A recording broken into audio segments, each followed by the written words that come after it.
Hello student, DS class में आप लोग का स्वागत है। आज की क्लास में हम लोग समझेंगे क्लास 11th का क्या ना कम्प्लेक्स नंबर सम्मिश्र संख्या एक्सरसाइज 5.1 हम लोग अगले लेक्चर में कंप्लीट कर चुके 4.1 तक, और 5.1 को हम लोग देखेंगे। सम्मिश्र संख्या को यदि समझना तो हम लोग को सबसे पहले थ्योरम समझना पड़ेगा। उस थ्योरम में सबसे पहले हम लोग को समझना होता है आयोटा के बारे में, जिसको हम लोग आई को बोलते हैं आयोटा। अब ये आयोटा है क्या वो समझो। आयोटा हम लोग समझ गए तो हम लोग कम्प्लेक्स नंबर का थ्योरम और कम्प्लेक्स नंबर समझना आसान होगा। तो आइए आयोटा के बारे में समझते। आयोटा को हम लोग बोलते हैं imaginary quantity. Imaginary quantity iota क्या बोलते हैं? Imaginary quantity. क्वांटिटी जिसको हिंदी में बोलेंगे काल्पनिक। काल्पनिक राशि। अब ये इमेजिनरी क्वांटिटी काल्पनिक राशि होता क्या? इसका हम लोग डिफिनेशन ऑफ आई। अब आई का परिभाषा जानो। आई का परिभाषा होता क्या है? तो आई का परिभाषा हम लोग समझेंगे। तो आई का डिफिनेशन हम लोग समझेंगे। इस समीकरण x square plus 1 equal to 0 के हल को काल्पनिक राशि कहते हैं, या -1 के वर्गमूल को काल्पनिक राशि कहते हैं। तो फिर से हम लोग रिपीट करो क्या ना कि एक काल्पनिक राशि डिफिनेशन आई क्या होता है? आई मतलब आयोटा। आयोटा हम लोग बोल सकते हैं समीकरण एक्स स्क्वायर प्लस 1 के हल को ही क्या बोलेंगे? काल्पनिक राशि या आयोटा बोल सकते हैं। या -1 के वर्गमूल को हम लोग क्या बोलते हैं? काल्पनिक राशि। इसको हम लोग लिख सकते हैं जहाँ आई बराबर या समीकरण ले लीजिए x square plus 1 equal to 0, और एक्स स्क्वायर प्लस 1 इधर जाएगा तो -1, स्क्वायर को इधर ले जाओ तो रूट में हो जाएगा -1, और इसी को बोला गया क्या ना आयोटा आई। क्या बोला गया? आई। तो हम लोग ये लिख सकते हैं अतः आई बराबर क्या मान हो गया? √-1। आई का मान क्या? √-1 को ही मान हम लोग क्या ना लिख दिए आई। हम लोग 10th क्लास में पढ़े थे। 10th क्लास में जैसे रूट अगर नेगेटिव में आ जाता था तो वैल्यू क्या बोल देते थे? अपरिभाषित। लेकिन यहाँ पे क्या ना वैल्यू, इसी को वैल्यू को क्या ना लिख दिया गया -1, और ए -1 हम लोग समझ लिए। अब ए आई का वैल्यू पता हो गया कि इमेजिनरी क्वांटिटी का मान क्या होता है? √-1। अब यहीं से आगे से अगर आई स्क्वायर कर दे, क्या कर दे? आई स्क्वायर। तो आई स्क्वायर को लिख सकते आई इंटू आई एस लिख सकते। आई का वैल्यू √-1 इंटू √-1 नहीं तो ए क्या ना लिख सकते हैं यहाँ पे। तो ए क्या हो जाएगा ना रूट कैंसिल हो जाएगा और बच जाएगा क्या? माइनस में 1 बच जाएगा। या आप इस तरीके से भी समझ सकते रूट का वैल्यू क्या ना -1 का होल स्क्वायर लो, स्क्वायर का रूट क्या हो जाएगा? कैंसिल। तो इसका वैल्यू क्या आ जाएगा? -1, राइट। तो आई स्क्वायर का मान क्या हो जाएगा? माइनस। उसी प्रकार अगर पूछ दिया जाए आई क्यू का मान बताओ, तो आई क्यू का मान बताना हो तो क्या लिख दो ना आई स्क्वायर इंटू आई। क्या लिख सकते हैं? एस लिख सकते हैं। अब देखो आई स्क्वायर का मान -1 इंटू आई को रहने दिया जाता है। अब बोलेंगे सर आई का वैल्यू क्यों नहीं पुट किए? आई का वैल्यू पुट करने की ज़रूरत नहीं है। आई स्क्वायर का मान रखो, इस आई को रहने दिया जाता है। तो आई क्यू का मान क्या बताएंगे? -आई। अब देखो आई पर पावर 4, आई पर पावर 4 को हम लोग इस तरीके लिख सकते हैं आई स्क्वायर इंटू आई स्क्वायर एस। आई स्क्वायर का मान -1 इंटू -1 तो क्या हो जाएगा ना +1। आई पर पावर 5 बोल दिया जाए। हाँ, ध्यान से समझते जाएंगे। आई पर पावर, इसमें बहुत से कंसेप्ट समझाना चाह रहे हैं कि स्टेप बाय स्टेप देखते जाओ, फिर हम लोग ना आई का वैल्यू, आई पर पावर कुछ भी हो सभी का वैल्यू फाइंड कर सकते हैं। तो इसको समझने के लिए स्टेप बाय स्टेप समझ रहे हैं हम लोग। तो आई पर पावर 5 का मान निकालना, तो क्या इसको इस तरीके से लिख सकते हैं? तो इसको लिख सकते हैं आई पर पावर 5 को आई पर पावर 4 इंटू आई ये लिख सकते हैं। तो आई पर पावर 4 का वैल्यू 1 इंटू आई, तो ये हो जाएगा 1 इंटू आई। ये तो आई पर पावर 5 का निकाल लिए। अब इस तरीके से i पर पावर 6, 7, 8 कुछ भी हो, अब i पर पावर 7 आ गया। अब कह दिया जाए इसका मान ज्ञात करो, 6 भी रह सकता है, 7 कुछ भी। तो i पर पावर 7 है तो इसका मान ज्ञात करने के लिए क्या करो ना कि भाग देना होता है। क्या भाग दे दो, किससे? 4 से। किससे भाग देंगे? 4 से। i पर पावर अब कुछ भी हो, i पर पावर कुछ भी हो, उसको हम लोग उसका मान ज्ञात करने के लिए किससे भाग देंगे? 4 से। क्यों? क्योंकि i पर पावर 4 का वैल्यू क्या होता है ना? 1 होता है, इसलिए हम लोग किससे भाग देंगे? 4 से। और कितना बार में लगेगा? एक बार में। तो यहाँ पे क्या हो जाएगा? 4 शेषफल कितना आ गया? 3। तो ये ना हम लोग जानते हैं भाज बराबर क्या होता है? भाजक गुना भागफल प्लस में शेष, ये होता है। ध्यान से समझेंगे। और i पर पावर 7 को लिख सकते हैं ऐसे 4 इंटू 1 प्लस में 3, और इसी को लिख सकते हैं क्या ना? i पर पावर 4 के होल पावर क्या ना? 3। नहीं, या इस तरीके से i पर पावर 4 गुना 1 इंटू में i पर पावर 3 a। देखो दोनों का बेस सेम रहेगा तो पावर जुड़ेगा तो इसको इसी तरीके से लिख देते हैं।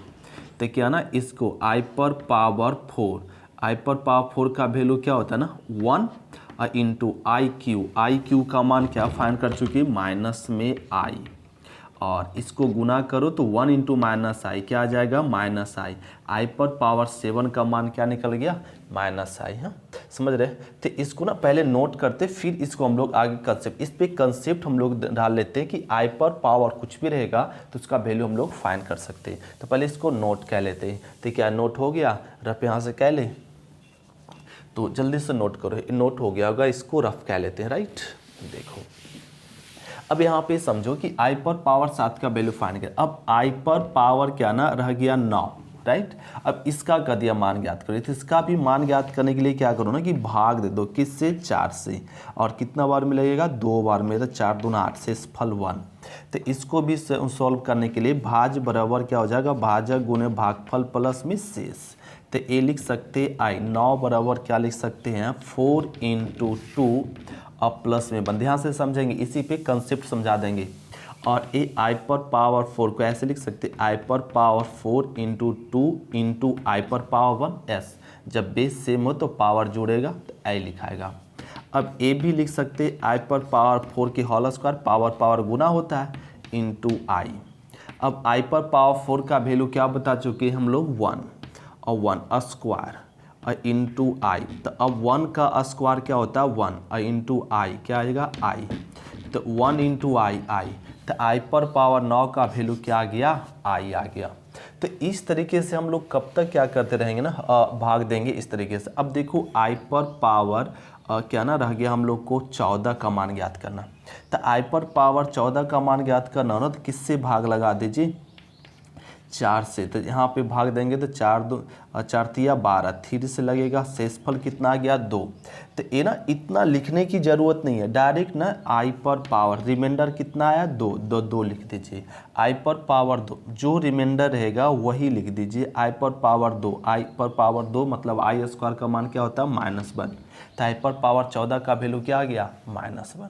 सभी में रूल यही लगा हुआ। देखो i पर पावर 7, i पर पावर 7 का मान निकालना है तो क्या करो ना? i पर पावर 7 फिर से समझा रहे, तो भाग देंगे तो शेषफल कितना आया? 3 आया, तो शेषफल 3 हो जाएगा। तो आई क्यू का मान क्या हो जाएगा? माइनस में i होता है। आई क्यू का मान -i। देखो रिजल्ट यहाँ भी आया हुआ होगा, -i आया हुआ है। नहीं, अब देखो यहाँ पे i पर पावर 9 का मान ज्ञात करना है।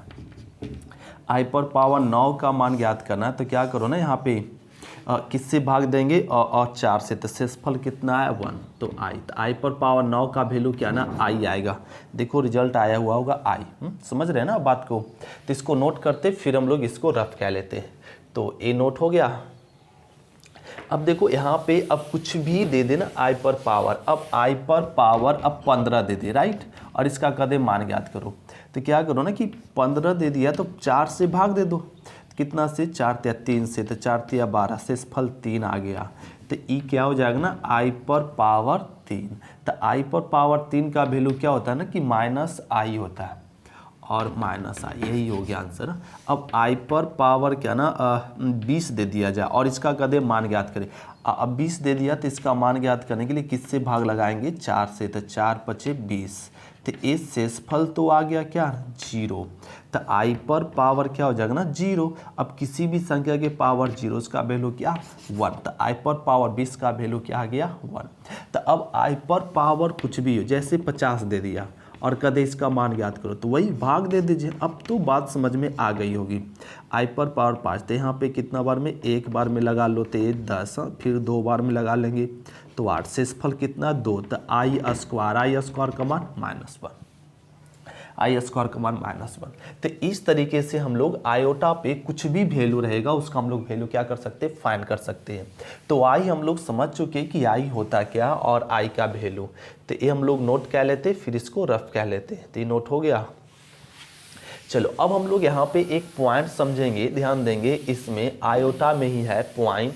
जैसे नोट में देखिए क्या कि एक नोट में लिख लीजिए, इसको नोट फर्स्ट लिख लेंगे, क्या ना, फर्स्ट नोट लिखो, फर्स्ट नोट कि यदि ए एक धनात्मक संख्या है, ए क्या है, धनात्मक संख्या है, तब अंडर रूट माइनस ए का वैल्यू होता है रूट ए आई, अंडर रूट माइनस ए का वैल्यू क्या आ जाएगा, रूट ए आई, या इसी को हम लोग बोल सकते हैं आई रूट ए बोलो या रूट ए आई, एक ही बात है। जैसे एग्जाम्पल में समझे कि रूट -3 है, तो इसका वैल्यू क्या हो जाएगा, रूट 3 आई, या हम लोग बोल सकते हैं क्या, आई रूट 3 ए बोल सकते हैं। अब ये कैसे, जरा इसको प्रूफ कर लो। यहाँ पे हम लोग प्रूफ क्या लेते हैं, क्या ना, इस समझनी बहुत ज़रूरी है। -3 को ऐसे लिख सकते हैं, -1 गुना 3 ऐस लिख सकते हैं। और ये रूट को डिस्ट्रीब्यूट भी कर सकते, बांट भी सकते हैं, रूट -1 इंटू रूट 3। अब देखो आई अंडर रूट -1 का वैल्यू क्या होता है, आई रूट 3। देखो वही तो आया ना रिजल्ट। तब हम लोग इतना करने की क्या ज़रूरत, डायरेक्ट हम लोग क्यों ना कह ले क्या ना कि अब रूट -7 दे दिया, जब बताओ तो रूट क्या हो जाएगा ना, 7 आई हो जाएगा, रूट 7 आई, राइट।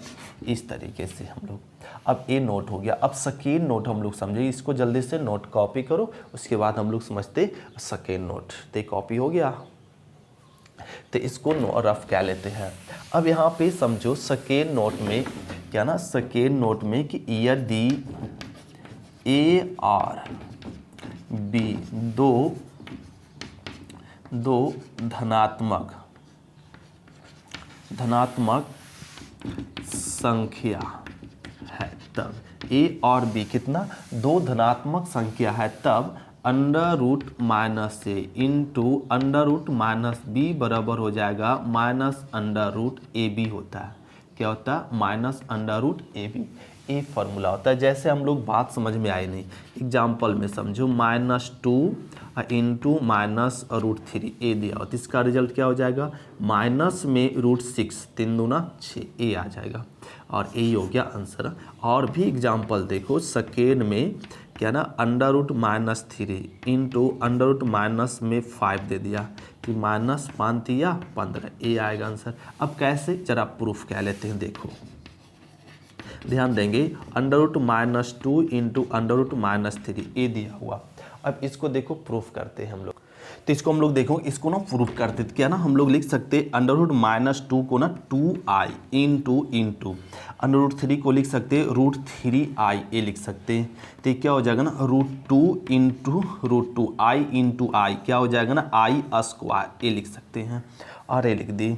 अब देखो रूट क्या ना, गुना हो जाएगा, 3 दूना 6, आई स्क्वायर का मान क्या हो जाता है, इंटू -1, तो इसको -√6 ए आ जाएगा। और यही तो हम लोग पहले लिख चुके हैं ना, देखो क्या ना, -√6 ए हो गया। इस तरीके से हम लोग नोट समझ लिए। तो ये ना हम लोग समझिए कम्प्लेक्स नंबर में कि आयोटा होता क्या है। तो आयोटा का वैल्यू भी फाइंड करने के लिए सीख गए, और इससे रिलेटेड क्या ना पॉइंट भी। अब हम लोग समझेंगे कम्प्लेक्स नंबर की कम्प्लेक्स नंबर होता क्या है। तो इसको पहले नोट करो, फिर हम लोग समझते हैं कम्प्लेक्स नंबर।